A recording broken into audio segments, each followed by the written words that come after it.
അപ്പോൾ ഇന്നത്തെ നമ്മുടെ റെസിപ്പി നല്ല സോഫ്റ്റ് ആയിട്ടുള്ള നല്ല പെർഫെക്റ്റ് ആയിട്ടുള്ള പാലപ്പത്തിൻ്റെ റെസിപ്പിയാണ്. ഇതിൽ നമ്മൾ ഈസ്റ്റ് ചേർക്കണില്ല, അതുകൊണ്ട് തന്നെ ഇത് നല്ല ഹെൽത്തിയാണ്. അതേപോലെ തന്നെ കപ്പിയും കാച്ചേണ്ട ആവശ്യമില്ല, അതുകൊണ്ട് നമുക്ക് വളരെ എളുപ്പത്തിൽ തയ്യാറാക്കാൻ പറ്റും.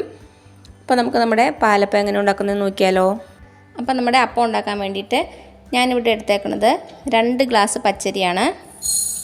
ഒരു പാത്രത്തിലേക്ക് ഇട്ട് കൊടുക്കാം. ഈ അളവിലുള്ള ഗ്ലാസ്സിന് 2 ഗ്ലാസ് പച്ചരി. നിങ്ങൾ ഏത് അളവിലുള്ള ഗ്ലാസ് എടുത്താലും കുഴപ്പമില്ല. ബാക്കി ഇനി നമ്മൾ എടുക്കുന്ന എല്ലാ അളവുകളും ആ സെയിം ഗ്ലാസ്സിൽ തന്നെ എടുക്കാൻ ശ്രദ്ധിച്ചാൽ മതി. ഇപ്പോൾ 2 ഗ്ലാസ് പച്ചരി ഇട്ട് കൊടുത്തു.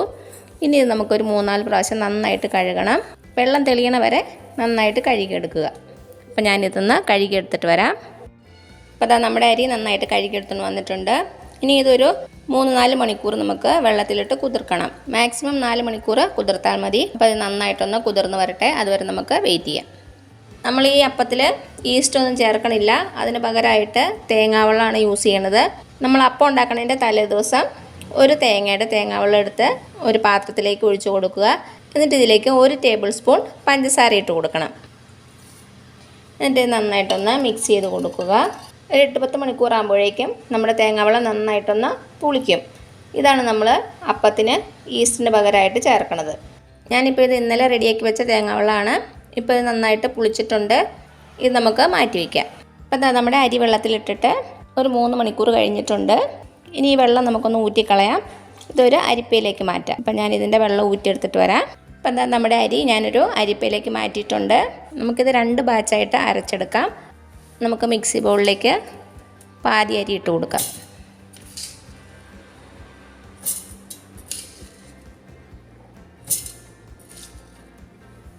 ഇപ്പോൾ പകുതി അരി ഇട്ട് കൊടുത്തു. പകുതി അരി മാറ്റി വെച്ചിട്ടുണ്ട്. ഇത് നമുക്ക് അടുത്ത ബാച്ചായിട്ട് അരച്ചെടുക്കാം. ഇനി ഇതിലേക്ക് നമുക്ക് 1 കപ്പ് തേങ്ങ ചിരകിയത് ചേർത്ത് കൊടുക്കാം. നമ്മൾ ഏത് ഗ്ലാസ്സിലാണോ അരി എടുത്തത് ആ ഗ്ലാസ്സിൽ തന്നെയാണ് തേങ്ങ എടുത്തേക്കണത്. 1 കപ്പ് തേങ്ങ ചിരകിയത്.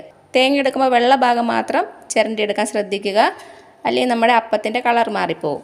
ഇപ്പോൾ 1 കപ്പ് തേങ്ങ ചിരകിയത് ഇട്ട് കൊടുത്തു. ഇനി ഇതിലേക്ക് നമുക്ക് 1 കപ്പ് ചോറും കൂടെ ചേർത്ത് കൊടുക്കാം. അരി എടുത്ത അതേ ഗ്ലാസ്സിൽ തന്നെയാണ്. ഏതരിയുടെ ചോറാണെങ്കിലും കുഴപ്പമില്ല. ഈ ചോറിന് പകരം നിങ്ങൾക്ക് വേണമെങ്കിൽ അവലും യൂസ് ചെയ്യാം. അപ്പം നമ്മുടെ ചോറും തേങ്ങയും അതേപോലെ തന്നെ അരിയും ഇട്ട് കൊടുത്തു. ഇനി ഇത് നമുക്ക് അരച്ചെടുക്കണം.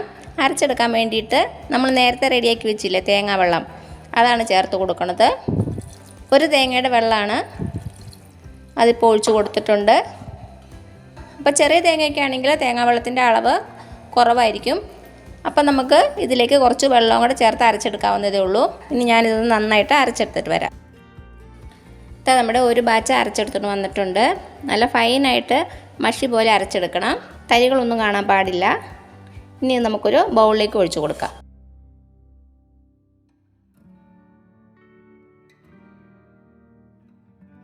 ഇപ്പോൾ ഇതാ 1 ബാച്ച് ഒഴിച്ചു വെച്ചു. ഇനി നമുക്ക് അടുത്ത ബാച്ച് ഇതേപോലെ തന്നെ അരച്ചെടുക്കാം. ഇതിലേക്ക് ഞാൻ സാധാരണ പച്ചവെള്ളം തന്നെയാണ് യൂസ് ചെയ്യണത്. അപ്പം നമ്മൾ അരി എടുത്ത ഗ്ലാസ്സിൽ തന്നെ 1 ഗ്ലാസ് വെള്ളം എടുത്തിട്ടുണ്ട്. ഇത് നമുക്കൊന്ന് അരച്ചുകൊണ്ട് വരാം. വെള്ളം വേണമെങ്കിൽ പിന്നെ ചേർത്ത് കൊടുക്കാം. അപ്പം എന്താ നമ്മുടെ അടുത്ത ബാച്ചും അരച്ചുകൊണ്ട് വന്നിട്ടുണ്ട്. ഇത് നമുക്ക് ബൗളിലേക്ക് തന്നെ ഒഴിച്ചു കൊടുക്കാം.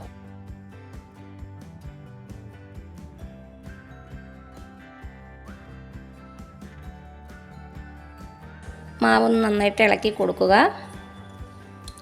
മാവിൻ്റെ കൺസിസ്റ്റൻസി ഇതാ ഇങ്ങനെയാണ് ഇരിക്കുന്നത്. ദോശമാവിനേക്കും കുറച്ചുകൂടി ഒരു ലൂസ് കൺസിസ്റ്റൻസി ആയിരിക്കണം. ഞാനൊരു 2 ടേബിൾ സ്പൂൺ വെള്ളം കൂടി ഒഴിച്ച് കൊടുക്കുകയാണ്, സാധാരണ പച്ചവെള്ളം. നന്നായിട്ടൊന്ന് ഇളക്കി കൊടുക്കുക. ഇപ്പോൾ തൽക്കാലം ഇത്രേ വെള്ളം ഞാൻ ചേർക്കുന്നുള്ളൂ.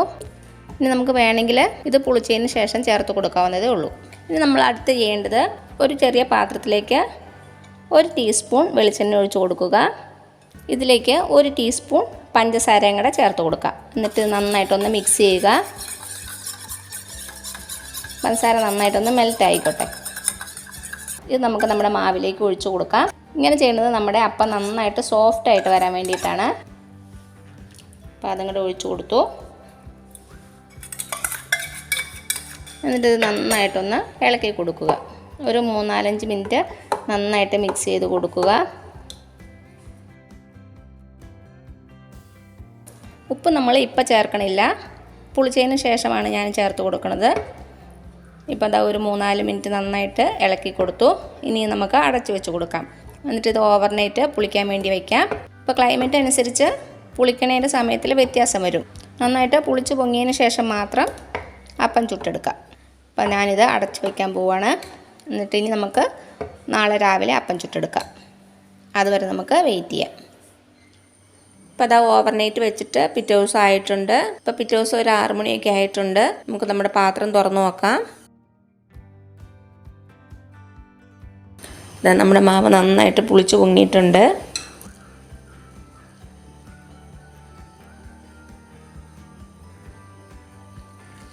നന്നായിട്ടൊന്ന് മിക്സ് ചെയ്ത് കൊടുക്കുക. ഇപ്പോൾ കണ്ടോ കുറച്ച് തിക്കായിട്ടാണ് ഇരിക്കുന്നത്. നമുക്ക് കുറച്ചുകൂടി വെള്ളം ഒഴിച്ച് കൊടുക്കാം.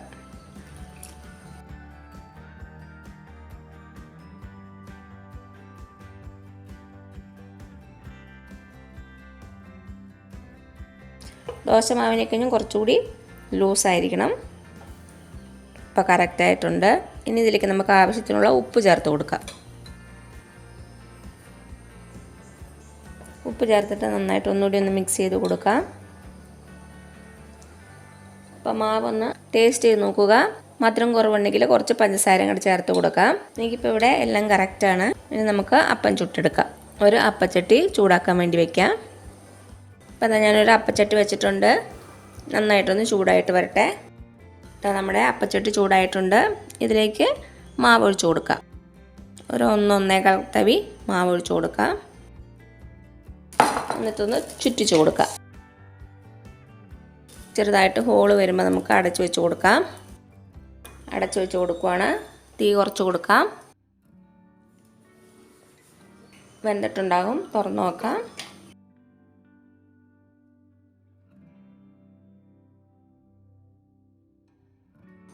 നല്ല സോഫ്റ്റായിട്ട് നല്ല പെർഫെക്റ്റ് ആയിട്ട് കിട്ടിയിട്ടുണ്ട്.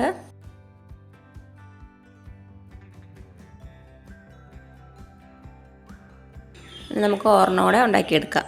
അടുത്ത മാവ് ഒഴിക്കുമ്പോൾ തീ കൂട്ടി വയ്ക്കുക.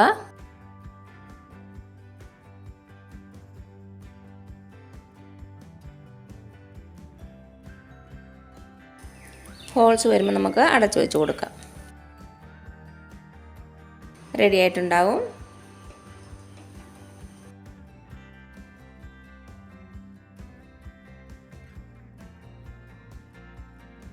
നമ്മൾ എണ്ണ ചേർത്തുകൊണ്ടാണ് ഇങ്ങനെ സോഫ്റ്റായിട്ടും അതേപോലെ തന്നെ അപ്പച്ചട്ടിയിലൊന്നും ഒട്ടിപ്പിടിക്കാതെ നല്ല പെർഫെക്റ്റ് ആയിട്ട് നമുക്ക് എടുക്കാൻ പറ്റണത്.